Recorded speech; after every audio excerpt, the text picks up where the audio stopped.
Hello everyone, welcome back to Jeeval's kitchen corner. તો આજે હું તમારી જોડે એક નવી રેસીપી લઈને આવી ગઈ છું. તો ઉનાળામાં જો ઠંડા ઠંડા દહીંવડા મળી જાય તો કોને ખાવાની મજા ના આવે. તો આજે હું તમારી જોડે બસ એક દહીંવડાની રેસીપી જ શેર કરવાની છું, પણ એક નવા ટ્વિસ્ટ સાથે આપણે બનાવીશું.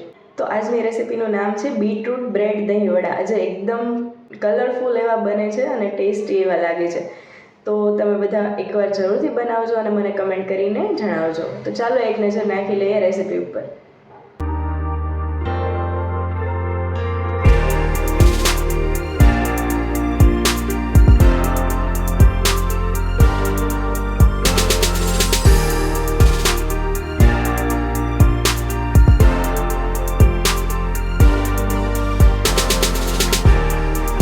સૌ પ્રથમ આ રેસીપી બનાવવા માટે મેં અહીંયા 4 જેટલા બાફેલા બટેકા લીધા છે સ્ટફિંગ માટે. એમાં આપણે 1 ચમચી જેટલું ઝીણું કાપેલું ગાજર એડ કરીશું, 1 ચમચી જેટલા ઝીણા કાપેલા કેપ્સિકમ એડ કરીશું, ત્યારબાદ 1 ચમચી જેટલા લીલા ધાણા કાપેલા એડ કરીશું, 2 ચમચી જેટલી સૂકી દ્રાક્ષ એડ કરીશું, ત્યારબાદ 2 ઝીણી કાપેલી મરચી મેં એડ કરેલી છે તીખાશ માટે, સ્વાદ પ્રમાણે મીઠું એડ કરીએ, અડધી ચમચી જેટલો ચાટ મસાલો એડ કરી દઈએ અને થોડો એવો મરી પાવડર એડ કરેલો છે મેં 1/4 ટેબલસ્પૂન જેટલો. બધી વસ્તુને એકદમ સારી રીતે મિક્સ કરી લેવાની છે અને એકદમ સરસ એવું આપણું સ્ટફિંગ તૈયાર કરી લેવાનું છે.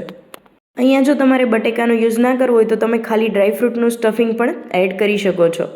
તો આપણું બટેકાનું સ્ટફિંગ બનીને તૈયાર છે. હવે આપણે એના નાના નાના બોલ્સ તૈયાર કરી લેશું. અને આ સ્ટફિંગમાં આપણે એકદમ ઓછા મસાલાનો યુઝ કર્યો છે, તો પણ એકદમ સરસ ટેસ્ટી અને ચટપટું એવું લાગે છે. તો મારી પાસે 4 જેટલા બટેકા હતા નાની સાઇઝના, એમાંથી 10 જેટલા બોલ્સ બનીને તૈયાર થઈ ગયા છે. તો હવે આ રેસીપીને એકદમ ટેસ્ટી અને કલરફુલ બનાવવા માટે મેં અહીંયા 2 બીટરૂટ લીધેલા છે, એને નાના નાના ટુકડા કરી લીધા છે અને મિક્સર જારમાં એડ કરી દેવાના છે. ઉપરથી 1 કપ જેટલું પાણી એડ કરી દેવાનું છે અને એકદમ સારી રીતે પીસી લેવાનું છે. એકદમ સરસ એનું જ્યુસ બની જવું જોઈએ. તો તૈયાર થયેલા જ્યુસને આપણે એક બાઉલમાં ટ્રાન્સફર કરી લઈએ.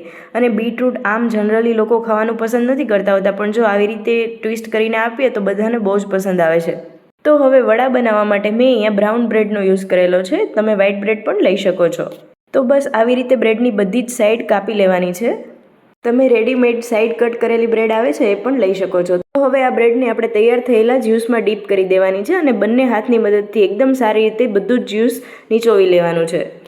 એકદમ સરસ રીતે બ્રેડ નીચોવાઈ જાય ત્યારબાદ આપણે તૈયાર થયેલું જે સ્ટફિંગ રાખેલું છે બોલ્સ બનાવીને એ એક બોલ અંદર એડ કરી દેવાનો છે અને હાથની મદદથી દબાવતા જવાનું છે. બધી સાઈડ કવર કરી લેવાની છે અને વધારાનું જ્યુસ નીકળી જશે આવી રીતે.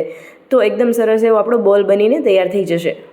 તો એકદમ કલરફુલ, ટેસ્ટી અને હેલ્ધી અને સાથે સાથે તળવાની કોઈ પણ માથાકૂટ વગર આપણું દહીંવડાનું વડું બનીને તૈયાર છે. તો આવી જ રીતે આપણે બધા જ વડા બનાવીને તૈયાર કરી લેવાના છે. અને કલર પણ કેટલો સરસ લાગે છે. આવી કલરફુલ અને ટેસ્ટી ડીશ મળી જાય તો કોને ખાવાનું મન ન થાય.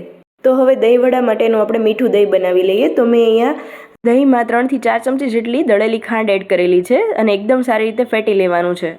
અને આ દહીંવડાનું દહીં થોડું વધારે મીઠું હોય તો જ ખાવામાં મજા આવે છે, તો તમારે એ પ્રમાણે ખાંડ એડ કરવાની છે. તમે જોઈ શકો છો દહીં આપણું એકદમ સ્મૂધ એવું બનીને તૈયાર થઈ ગયું છે. હવે આપણે એકદમ ટેસ્ટી અને ચટપટી એવી તીખી ગ્રીન ચટણી બનાવી લઈએ. તો એના માટે મેં અહીંયા 3 થી 4 લીલા મરચાં એડ કરેલા છે કાપીને, થોડા લીલા ધાણા એડ કરવાના છે અને 1 થી 2 ચમચી જેટલા સિંગદાણા એડ કરવાના છે. ઉપરથી સ્વાદ પ્રમાણે મીઠું, 2 ચમચી ખાંડ એડ કરવાની છે અને 1 મોટા લીંબુનો રસ એડ કરી દેવાનો છે. ઉપરથી થોડું ઠંડુ પાણી એડ કરવાનું છે અને એકદમ સારી રીતે મિક્સર જારમાં પીસી લેવાનું છે. તો આપણી ખાટી મીઠી અને તીખી એવી ગ્રીન ચટણી બનીને તૈયાર છે. એને બાઉલમાં ટ્રાન્સફર કરી લઈએ. અને મારી પાસે ખજૂર આંબલીની ચટણી બનાવેલી પડી છે, તો જો તમારે એની રેસીપી જાણવી હોય તો તમે કમેન્ટ કરીને જરૂરથી કહેજો. તો હવે આપણે દહીંવડાની પ્લેટ એરેન્જ કરી લઈએ. તો એના માટે પ્લેટમાં દહીં સ્પ્રેડ કરી દેવાનું છે નીચે. ઉપરથી આપણે બ્રેડના પિંક વડા જે બનાવીને રાખ્યા છે એ મૂકી દઈએ. ઉપરથી પણ દહીં એડ કરી દેવાનું છે. અને આ દહીં વડાને જો તમારે ડાયટમાં ખાવા હોય તો તમારે દહીંમાં ખાંડની જગ્યાએ ગોળવાળું મીઠું દહીં બનાવીને રાખવાનું, તો તમે ડાયટમાં પણ એકદમ સારી રીતે ખાઈ શકો છો. હવે ઉપરથી આપણે ગ્રીન ચટણી એડ કરી દઈએ. ત્યારબાદ ખજૂર આંબલીની ચટણી પણ એડ કરી દઈશું.